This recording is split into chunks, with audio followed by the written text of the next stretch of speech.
Täällä puhuu se mieshenkilö, mikä kävi äsken ostamassa sieltä teiltä kengät. Niin. Mitä? No mistä te sen tiedätte? Jaa, no kuulkaa ihan pieni hetki. Ei kuule, se myyjä ei setitte kyseessä on väärä numero, että hyvin menee. Kohta sulla on oikeat kengät. Äläkä huolta.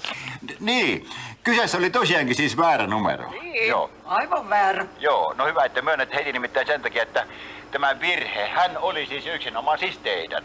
Ai siis minunko? Niin, nimenomaan juuri teidän, joo. Kuulkaas nyt, miten se voi minun vika olla, jos teillä on väärä numero?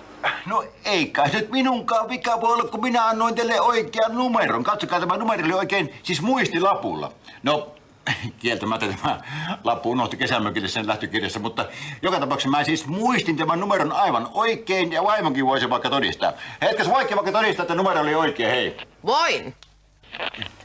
No niin, siitä kuulitte, että minun antama numero oli oikea, mutta teidän oli väärä. Siis mikä numero? No se 3,5, jonka te annoitte, vaikka piti olla 5,5. Kuulkaas nyt vielä, tämä minun numeroni on 524 244. Kylläpäs taitaa olla rouvalla iso jalka, kun on noin monta numeroa.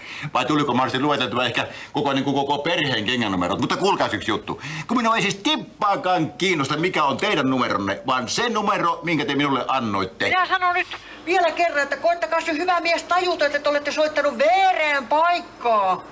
Ai mihin väärään paikkaan? No hyvänen aika, kun teillä on täysin väärä, siis tämä puhelinnumero. Ai jaha, et sä ruveta niinku käyttämään nyt tämmöstä konstia niinkö? Ai mitä konstia? No kuulkaa, puhelun alussa te myönsitte antaneenne minulle väärän numeron kengät. Ja nyt te sanotte, että minä olen soittanut joku väärän numeron. Kuulkaa, luuletteko te, että ne muistakin paikoista antaa niinku väärän numeron kenkiä?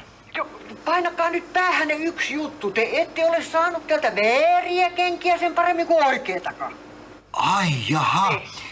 Ettekö en ole saanut edes vääriä kenkiä sieltä niinkö? Ette varmaan ole. Jasso, ja ehkäpä saman tien myönnätte senkin, että te ette antanut mulle siis minkäänlaista kuittia. No, en tietenkään antanut kuittia. Niin, ettepä tietenkään. Ja sitten luultavasti me ei ole edes koskaan nähtykään toisiamme, eihän? Hei, toivottavasti. Just, kuulkaa. Niin.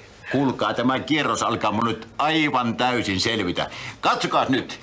Te teette semmoisen tempun, että te asiakkaan tietämättä panette kenkälaatikkoon jätekengät, sitten te ette anna minkäänlaista kuittia, ja kun asiakas tulee vaihtamaan kenkiä, te sanotte, että ei me olla koskaan nähtykään edes toisiamme, niin. Kun me ei tosiaankaan olla nähty. Eipä tosiaankaan, juu.